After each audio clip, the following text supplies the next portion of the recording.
After that, you may look into a Roth IRA or a traditional IRA if you're a higher income earner. So there's a lot of different like strategic things. But now getting back to the basics of actually investing and sharing that with your child. One of the ways that we are able to reach the youth, and it's honestly because of what I told you earlier, how much money is spent on marketing. There's a book out there, and the book is called Brandwashed, right?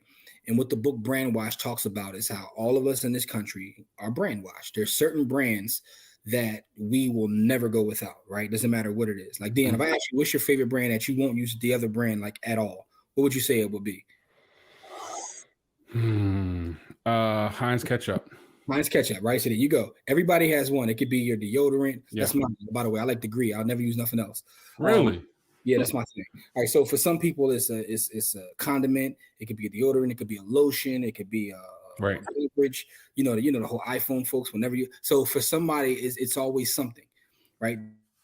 Those brands have gotten a hold of us, and it's a real thing. But one of the things that people don't know is this starts before birth, right? People read certain things to their kids, like the kids are brainwashed while they're in the womb. And I say all that to bring it back to this. By the time they have the ability to read or speak, they have their favorite brands too. Why do you think that Google and Apple are in a rush to put Chromebooks or iPads in schools? Absolutely. That's one of the reasons why, because they know once they get those kids into that brand and locked into that ecosystem, they're never leaving. They're never leaving. Right.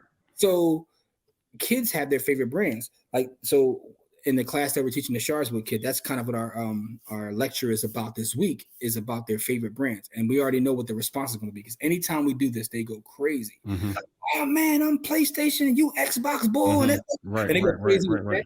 But once you catch them with the brands, then you show them. All these brands have people who are owners. All of us are consumers, but there's another side of this. Right. So then you show them how to break down a company. And then so it starts with some of the things they like. It doesn't mean that everything you like will be a great investment, because there's some terrible investments out there that you may use, but doesn't mean they're a great investment, but it's somewhere to start. So what I tell parents is this: ask your kid to write down their favorite things. Favorite cartoon, favorite TV show, favorite network, right? And you start with the things they like. That's an entry right there. And it could be a great exercise for yourself. Corey likes to say, by the time you get out of your bed and you get to work in the morning, you've done business with about 50 to 100 companies. From the sheets you sleep in, the bed you're laying in, to the floors you're on, the electric, gas, water is probably all publicly traded. You go get you a coffee from Starbucks or Dunkin'.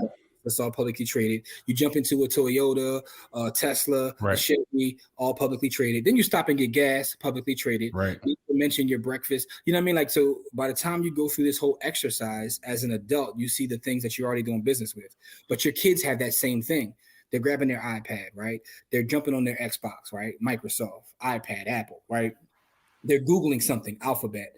So have them go through the same exercise, figure out what their favorite things are. Their favorite cartoon, maybe, or maybe their favorite restaurant, something, whatever it may be.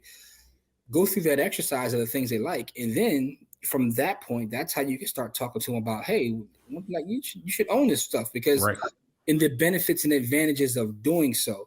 So that's kind of like how I would approach that topic. But first, make sure you can save, but then have those conversations. Come up with a short list of a couple things, and then you can set up an account and you can follow it. Right. And you can actually, that's the key, to follow it with your kids so they can see how this thing actually works.